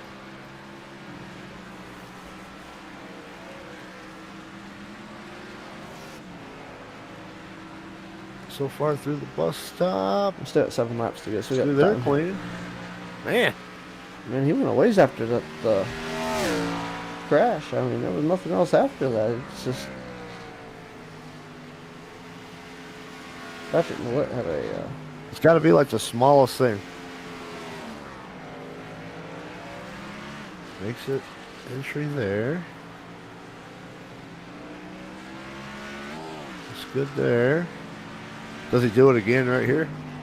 Like literally a lap later? Same thing? 'Cause that's the only thing I can think. Overshoot turn 1 again. Right. That corner looked good. Didn't overshoot it there. There it is. Is that going to be it? That was it. That little bit of wall contact. My goodness. Yep. Then we had Patrick Millett's black flag. He had a 6.1 second furrow black flag here, and then 6 seconds later. Oh. Wait. I'm gonna. Yep. Unsafe pit entry. Yep. Oh yeah. It's. Jeez. By like literally a millimeter of the bumper. Yep. Just kill it. Man, he's coming off pit road. And Christopher now still out front, 16.7 seconds. As he's now having to work flat traffic. Steven Lachelle just in front of him. Oh, Alex F there in the wall.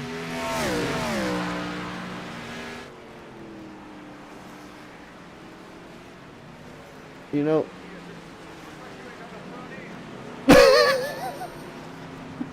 Because he does the truth. Take the mask off.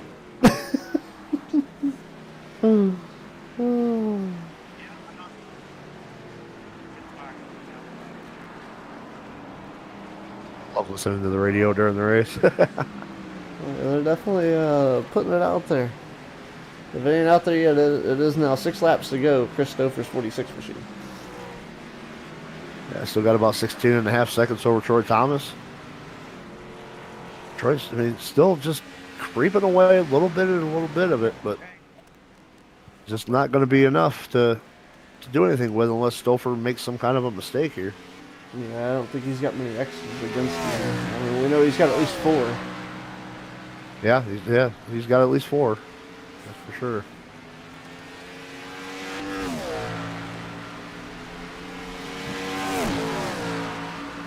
Well, I thank all the viewers out there that are sticking with us.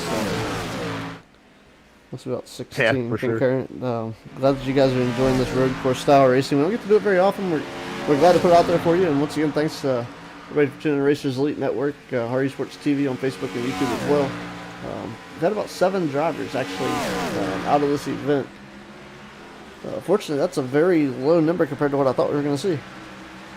Yeah, right now too, top 5, the only ones left on the lead lap. These road courses can be somewhat boring for viewers, but man, I tell you, I love watching them. You never know what's going to happen. This thing, Stouffer's been dominant this whole race. That white flag could come out, and he could jump a curb, he could get loose, he could spin something, and any little thing could happen. And this race could get away from him as quickly as he got it when the race started. It sure could. Yeah, you're not wrong there. And fortunately, it seems like the frame rates have kind of leveled themselves out. But the brake fade, and that's probably the biggest thing that's gotten a lot of these drivers tonight. I'm sure iRacing has a brake fade. They do. These things Absolutely. Absolutely, they do, especially in these stock cars. It's that being a big so as adjustment. As the race goes on, those brakes get harder and harder to slow this thing down. Look at Alex. Alex Teft is just having a ball out there, just kicking his rear end out anytime he has a chance. Every time I see him, that rear end's kicked out somewhere. Well, he's shaking his duck feathers. Shaking like a salt shaker. The Affleck mod is shaking his feathers.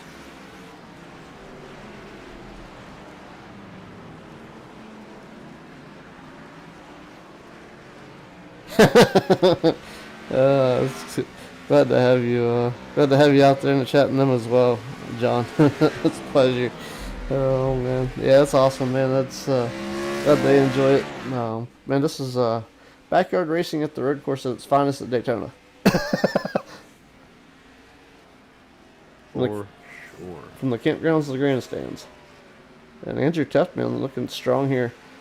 Maybe outside that podium position, but tell you what, strong top 5 for the 98 Ford is definitely an earned victory here today in all itself, as he's trying to hang on to that 4th position. I believe Alex Gates not quite in contention to challenge for that, but if he is, Christopher not far from that. Yeah, it's going to putting out Andrew in P4 as being the last car on the lead lap. So lead lap drivers falling to the wayside here, little bit by a little bit.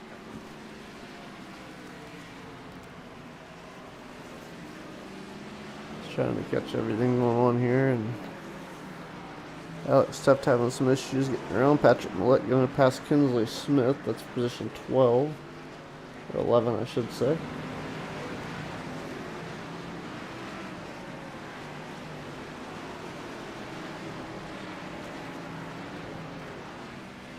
I'll tell you what, it's been, we might have had a little bit of energy getting into this broadcast tonight, because it's hard keeping up with all the action when we're on this racetrack. See it, chase it, and find it.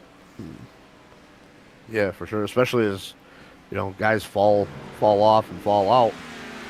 It's hard to find the good battles and find good racing here. Still some respect going around the racetrack here.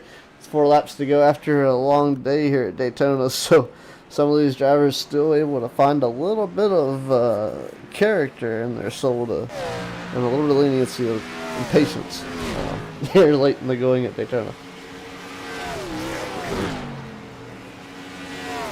See those laps winding down here to 4 to go and coming to 3 to go. Kensley gonna get loose, gonna hang on to it. Oh boy! Whoa! Man, that's the 84 Catching the Hayden Malcolm. The bumper there, the 84. Hayden Malcolm just rolled up and gave that back to Kinsley there, but unfortunate. We'll try it again. That was a battle for position, so that was a great battle at that. And then, you know, some fantastic. Yeah, I mean, I was gonna say there was nothing that Hayden could have done right there. I mean, Kinsley just got loose and he took a ton of that curb right there. Oh yeah. But you know, just Kinsley getting loose like that, just nothing that Hayden could have done. He did the classy thing though. He kind of pulled over, gave that spot. You know, let Kinsley go get that spot back. But yeah, great sportsmanship there. Hard battle for position. These guys are probably just as tired of running laps here, and they'll be glad not to see this one for a while. yeah, I think maybe Andrew needs to make this as an every week race. Just because I don't have to run in it. We'll add the jumps too while we're at it. Yeah, there you go. Yeah. See how they handle that. They need to knock the bumpers off at least every lap. Remember the faster pairs and their cautions. Throw the jumps in.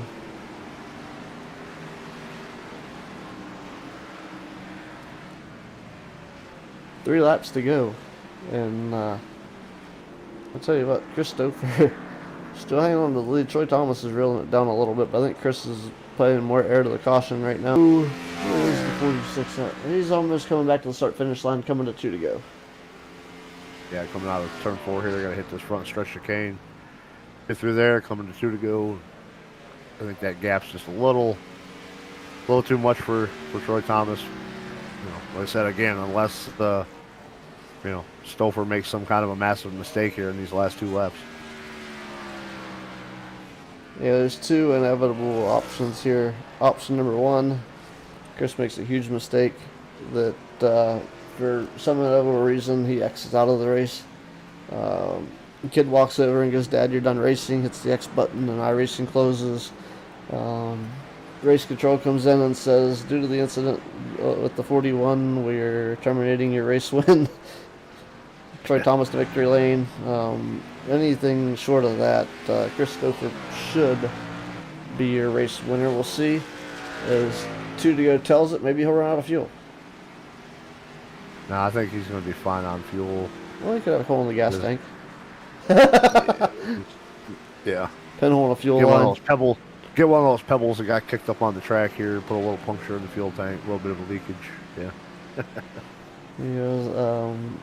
What was the NASCAR Dirt to Daytona time related? Yeah. Yeah. The time related faults. Power steering goes out. That was an interesting game on its own, but that's a conversation for another time. So Chris Stouffer working 2 to go now as He's finding his way through the back half of the race course now. He's out on the back 40. And he'll find his way back around to the front straightaway. He's working turn 3 and 4 on the big oval now. And he will carry that speed. Man, look at just the sparks coming out of the right rear of that car. Yeah, just the getting down there, scraping that with the bumps and everything. Yeah, scraping that. Too bad. track bar. Too bad we couldn't run this at night. Oh yeah, It'd be really fun to watch all the sparks flying at night. See, I don't think that we can handle it. White flag's out for Chris Stouffer working the final lap here at the International Road Course. We'll see Chris Stouffer work turn one. We'll watch to see if it's flawless or not. Nothing's flawless. Not on iRacing.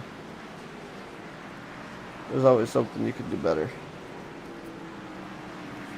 We just don't know what that's going to be for him. I know what it is. He could have held pit road speed perfect. Yeah. That's the difference. That's the difference. His entrance was 2 miles an hour under the speed limit. He needs to get that up there.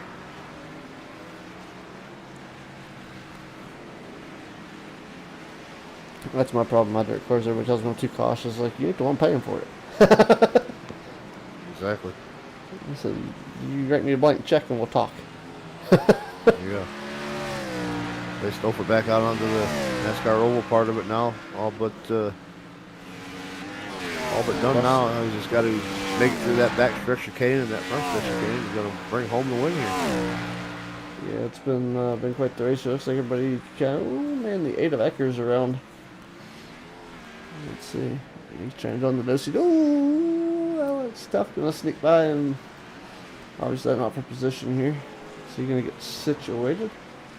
And it looks good as we roll through turns 3 and 4 of the big oval for Chris Stouffer. And Hit this one little chicane perfect one more time, and Curtis Eckert getting a black flag there. yep, Wonder if that's the warning for the incident, since we just saw him go around. it may be. Yeah, he may be right at the first one where he gets a warning. Yep. Oh, here comes the 46. Chris Stouffer going to pick up a dominating win here at Daytona at the road course over Troy Thomas. Looking to, about 14 seconds from now, come across the line and bring this home in P2. Yeah, it's been quite the race here. Attrition, and I'm sure we'll have. I don't know that he'll mention what happened coming off of pit road, but I don't think that would have played a factor even if he would have waited. Yeah, no, I don't think so. I mean, that was, like I said, I'm not sure. Maybe Troy backed it off just quite a hair, or if Troy just kind of lost the field. But I mean, even if Chris was a little bit more patient there on that one miscue on his part on pit exit, I think he still would have been Pretty dominant. pretty dominant and be the one to beat here. So I I agree. mean, he's just consistent, it's fast all night long, and well deserved to pick up this win, regardless of that incident with Aaron Markey. Yeah, Alex Gates getting the black flag there as well. I think he was reaching his limit, and a couple other drivers there picking up their end of the race flags. As Terry Fennell, one of those that has not finished yet. He's still working on doing so. So we'll go ahead and maybe take care of our top 3, our podium interviews. So actually, Kyle Hess is not done yet, so let's wait just a matter of moments here before we drag somebody to the booth that's still finishing his race. Yeah, that's still quite a few of them that got to finish the race yet. So Kyle Hess in the 86 is done now, so we'll take a look here. We'll peel him into the booth and get him in and out of here right quick so he can just take his bathroom break, because I'm sure everybody's kind of wanting to do that right about now. I say it was pretty good timing too, because there's only a minute left in this race session, so that was timed out just about right. He's already waiting. He was ready. All right. Hey, there we go. Hey, Kyle, Ron and Russ here in the booth, our show here tonight. Congratulations, man, a P3. Tell us, man, started 6th and finished 3rd. That race, from your shoes, how'd it go? It was a pretty good race. once we started getting separated out, it was just make sure you hit your marks and don't run off the track. And I'll take it. It's a pretty good points night for me.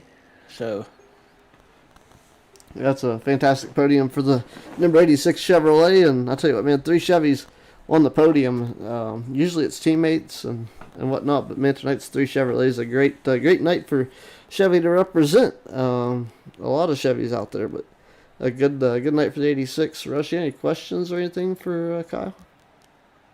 No, man, just a solid night all night long. I mean, one of the biggest keys to this race was keeping that nose clean, keeping your car out of trouble, and just kind of minding your own P's and Q's, and you did exactly that all night long. Got yourself a P3. Congrats, my friend, and hopefully we'll get to talk to you again soon. Yeah, man, I appreciate that.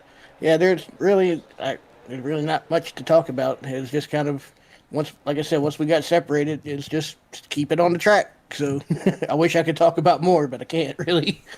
Yeah, I mean that's that's one of the unfortunate things about the road courses. Is it really is. It's just kind of keeping it on the track and surviving, and letting everybody else make their mistakes, and you're going to be guaranteed a decent finish. And that would have been my plan coming into this thing tonight. Was just make it through that first pit window, and once everybody gets separated out, just hit my marks, keep my car clean. Even if I'm under driving it, just keep it clean, keep it safe. Yeah, that's basically what I was doing that last run. I realized how much of a gap I had on Andrew, so I kind of backed it up a little bit and make sure I didn't overdrive. So, but yeah, man, I appreciate y'all broadcasting for us tonight. Well, no, it was our pleasure as well. Congratulations on a good, solid 3rd place run. Anybody that you'd like to thank helped you get a podium here tonight at the Daytona International Speedway Road Course? I think Andrew and what he does for the league. My teammates, they mainly run on Tuesday night.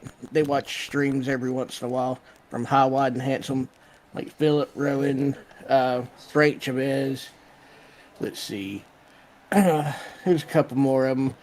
Philip. Oh, Mr. Philip. So I appreciate them guys. So, and like I said, I appreciate y'all putting on the broadcasting the race, and I guess it was Chantel tonight on RC. Yep. So I appreciate everyone for what they do. All right, but congratulations on the podium tonight, and hopefully we will see you back here in the booth sometime throughout the course of the Racers Elite Series. Me too, boss. Y'all have a good night. You too.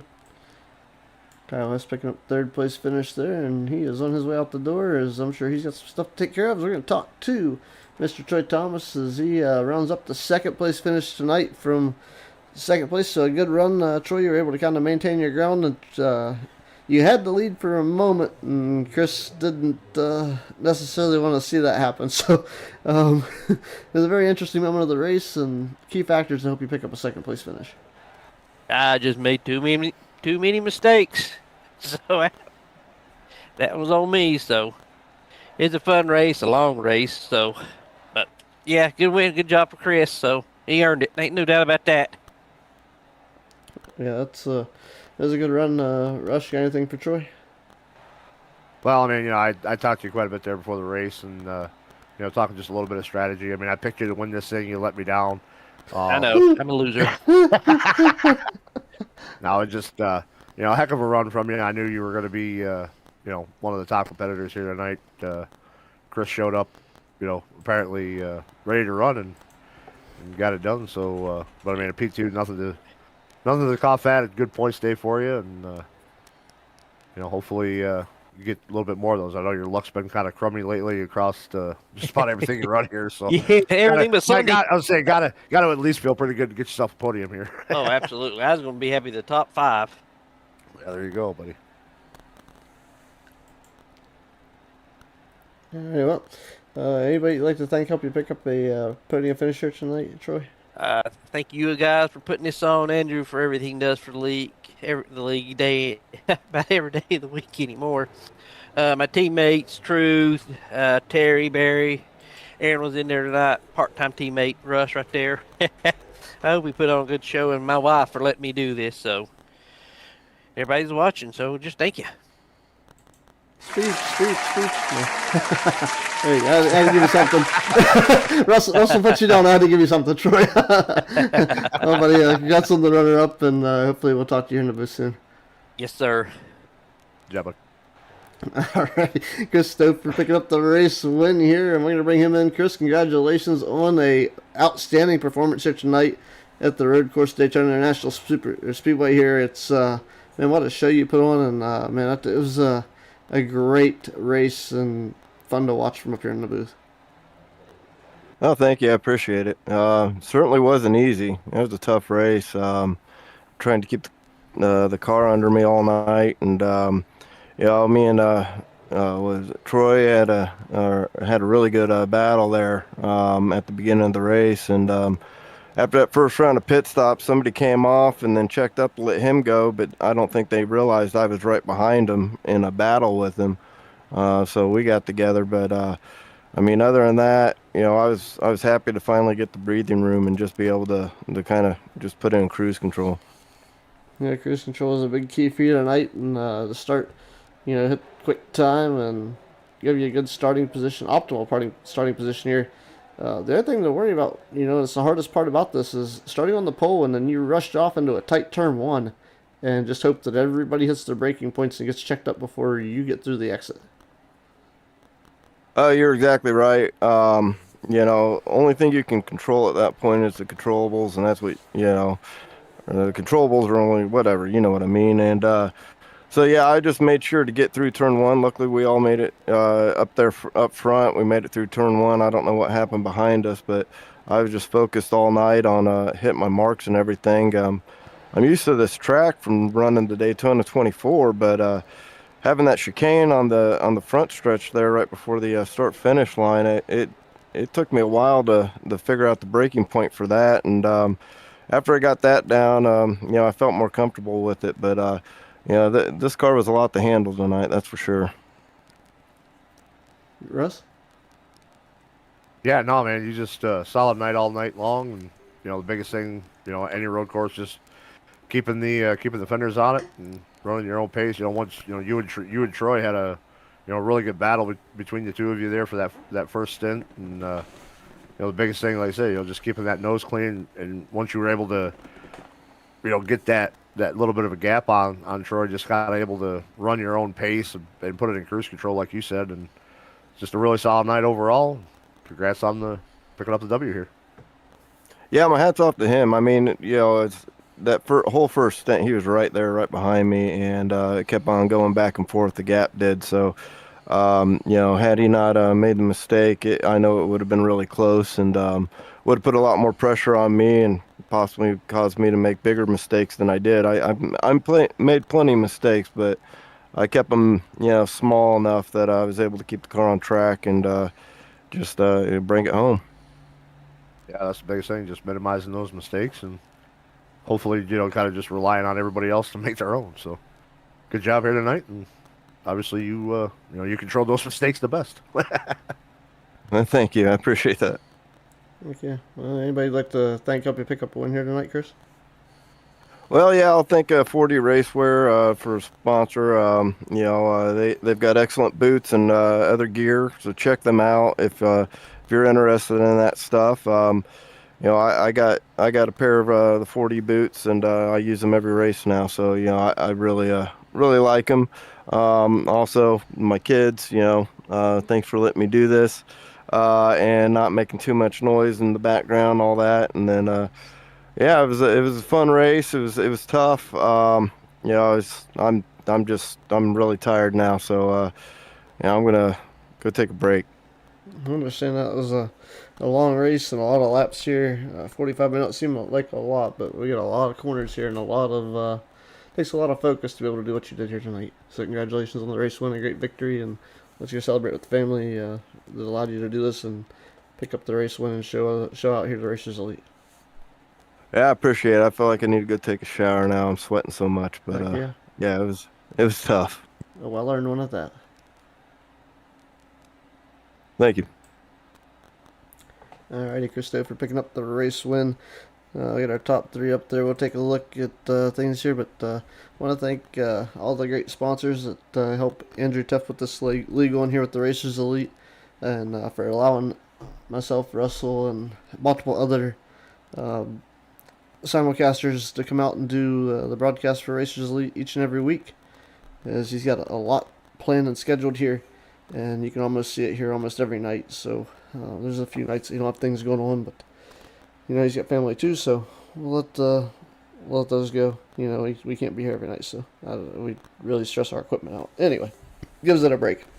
But man, Russ, has been fun here tonight in Daytona with you. Thanks to all the sponsors, the drivers for coming out, putting on a show. And everybody for tuning in on Racers Elite Network as well as Hardy Sports TV. We'll see you guys next time here. We're going to talk about the full race results on the way out. So, you want to see that? Cool. If not, head on out. We're going to talk about that and get out of here. Any final thoughts before I go into my spill, Russ? No, man. This was about as fun as I expected it to be, watching these guys, struggle around here for 45 laps. And, next week's not going to be any easier for these guys. I mean, they're taking these Gen 4s and they're going to Darlington next week. So Lady in Black. It's, I was just saying, Lady in Black. So I mean, it's going to be fun watching these guys take these cars around that track. And the mistress and the sisters.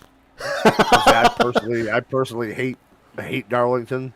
So I'm glad I won't be out there, and more power to these guys for getting it around there. So looking forward to getting to Darlington next week and seeing how they can get these Gen 4s around the Lady in Black. That's right. We'll be here for it. So, all right, you guys, here's your fulfilled rundown, your race results, and how everything panned out on the way out the door. Here we go. All righty. So, first, of course, your race winner, Christopher. Second, Troy Thomas. Third, Kyle Hess. Fourth, Andrew Teff. Fifth, Robert Kahn. Sixth is Kevin Minelli. Seventh, Truth Hope. Eighth is Curtis Ecker. Ninth, Patrick Millette. 10th is Kinsley Smith. 11th is... let's see. We got a little mystery here. 11th is going to be Hayden Malcolm. 12th, with 13th is Stephen Luttrell. 14th, Alex Steff. 15th, Terry Fiddle. 16th is Timothy Osborne. 17th is Aaron Marquis. 18th, Josh Norton Jr. 19th, Barry Nelson. 20th, Aaron Rowland.